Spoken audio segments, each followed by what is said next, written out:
वह है leaves. Leaves के बारे में हम पढ़ेंगे। सबसे पहले यानी कि लीफ कितने प्रकार के होते हैं, तो लीफ जो होते हैं पत्तियां, यानी कि पत्तियां 2 टाइप्स के होते हैं, types of leaves,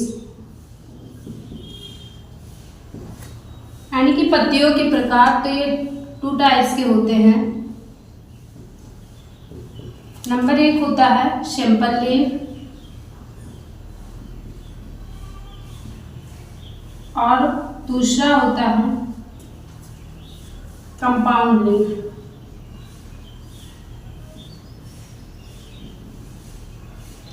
simple leaf में होते हैं सरल पत्ती, जिनको कहते हैं सरल पत्ती। आप देखते हैं कि जैसे आम मैंगो हो गया, उसके पत्ती ऐसे होते हैं, इन्हें हम सिंपल लीफ कहते हैं। जैसे मैंगो में, अमरूद आदि जैसे इन सब पेड़ों में जो पाए जाते हैं वो सिंपल लीफ होते हैं। और दूसरा कंपाउंड लीफ होता है। जो कंपाउंड लीफ होता है ये जैसे नीम में पाए जाते हैं, इस प्रकार की पत्तियों में पाया जाना कंपाउंड लीफ होता है। ये हो गया कंपाउंड लीफ। जैसे पाया किसमें जाता है, नीम हो गया। नीम के पौधे में आप देखते हैं कि इस प्रकार के लीफ पाए जाते हैं, जिन्हें हम लोग क्या कहते हैं, कंपाउंड लीफ कहते हैं। अब ये हो गया एक लीव्स है, मान लीजिए एक लीव्स है, उसके कितने पार्ट होते हैं, उसके अंदर कितने पार्ट होते हैं। तो लीफ का जो सबसे मेन ये सिरा होता है, इसको हम लोग मिडरिप कहते हैं, यानी कि मध्य सिरा कहा जाता है। और इसके बाद जो यहाँ पे ये निकले हुए होते हैं, इन्हें हम बेन्स कहते हैं।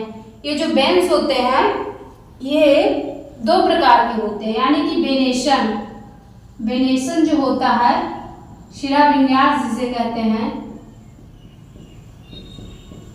ये 2 प्रकार के होते हैं। पत्तियों में शिरा विन्यास जो होते हैं वो 2 प्रकार के होते हैं। नंबर 1 होता है रेटिकुलेट। अब रेटिकुलेट मीन्स क्या होता है, रेटिकुलेट मीन्स होता है धारीनुमा, यानी कि जालीनुमा संरचना। ऐसे पत्ती जिसमें क्या होते हैं, जालीनुमा संरचना। वेनेशन जो होता है ये जाल टाइप का होता है, यानी कि ऐसे जैसे इस प्रकार का पत्ती है, अब इसमें वेनेशन है, ऐसे ऐसे कई सारे वेनेशन होते हैं। और दूसरा होता है पैरेलल। इसमें क्या होता है, समांतर, इसमें होते हैं समांतर वेनेशन। यानी कि आप केले की पत्ती को देख रहे हैं, केला का पत्ती जो होता है ऐसे, इसमें समान प्रकार के वेनेशन पाए जाते हैं। गन्ने की पत्ती में आप देखते हैं तो उसमें भी समांतर वेनेशन पाया जाता है पत्तियों के अंदर। उसके बाद यहाँ पे इसका जो ये पार्ट होता है ये हो गया लीफ बेस, यानी कि यहाँ से लीफ बेस से ही पत्तियाँ क्या होती है, स्टार्ट होती हैं।